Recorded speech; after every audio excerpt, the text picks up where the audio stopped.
Hello, I'm Brian Roten, reporter for Hotel News Now here at the Lodging Conference here in Phoenix, Arizona. I'm sitting with David Marvin, founder and president of Legacy Ventures, and we're just going to have a little talk today about what he sees going on with the hotel industry today. So thank you for joining us here. My pleasure, Byron. So, as I understand it, Legacy Ventures, you guys kind of do a little bit of everything in terms of hotels, correct? Development, management, asset management? Right. We started strictly developing and owning and hiring third-party asset managers, and through the years, and we're now 20 years old, we've evolved to do our own in-house asset management and operations management. And perhaps interestingly, we started operations management on the restaurant side, and on the foundation of a good experience there, decided to get into the hotel management business as well. So today we own and operate hotels and restaurants, sometimes together and sometimes not connected to each other. Okay. So one thing we're curious about, just where things are in the cycle today. There's a lot of talk about hitting the peak. Are we plateauing? Is this, are we going to hit a valley and then go back up again? Just with the uncertainty that's going on, what kind of concerns do you have, going forward at this point? Right. Well, I think the economic recovery has been very anemic, and for several reasons, new supply has been constrained. It is perking up a little bit, but because demand continues to grow, although at a reduced level, and supply remains inside the long-run averages, my expectation is that we'll bump along at this level of RevPAR, possibly improve a little bit, but I really don't see the phenomenal results that were achieved, say, in 2015, being the beginning of the end. I think that this is sort of a plateau period. I think the concern about new supply has largely been ameliorated by, first, constrained capital, and now this phenomenal escalation of construction costs. So there will be new supply, but I think new supply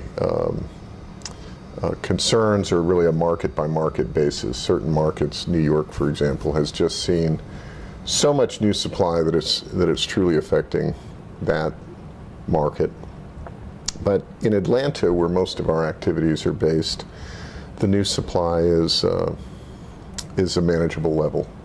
Of greater concern, and I think this is shared by most hotel owners and operators, is really escalating costs, particularly on the labor side. So that's going to have to be dealt with either by somehow increasing revenues or by cutting other costs. And it seems impractical or improbable that we'll be able to reduce other costs, just because I think we did such a good job through the recession wringing out a lot of costs. So just to restate, I think that the going forward concern on the operating side really has a lot to do with labor costs. Okay. Well, one of the things we are interested in is just, from a management standpoint and from an asset management standpoint, you talked a little bit about some difficulties with trying to figure out cost controls, given that, there hasn't been a whole lot of time since, the recovery. But could you share some strategies, either regarding cost control or revenue enhancement to, make your way through? Some strategies to manage cost controls, I think, really need to focus on where the greatest threat is, and that's with labor. And probably the most effective strategy, I think, is to really invest in employee training and retention. I don't think we can escape the fact that we're going to have to pay our employees more to retain them. But if we're not ahead of that curve, and if we lose our employees to competition, particularly our best employees, it's terribly expensive just climbing that indoctrination curve new employees. So I think having a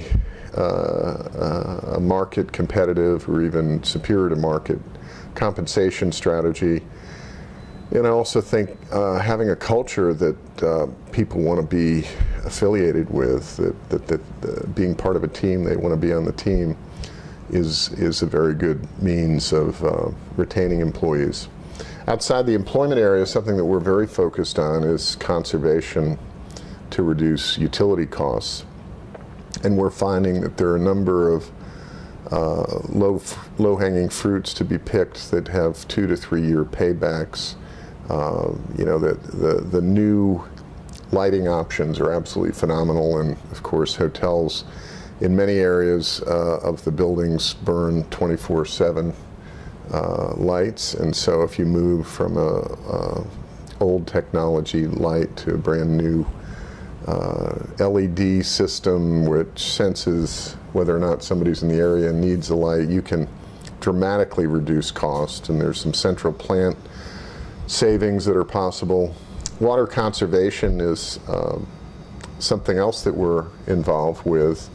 We have a number of urban center hotels that pay an extremely high water rate, and one strategy that we've employed is to off-site our laundries.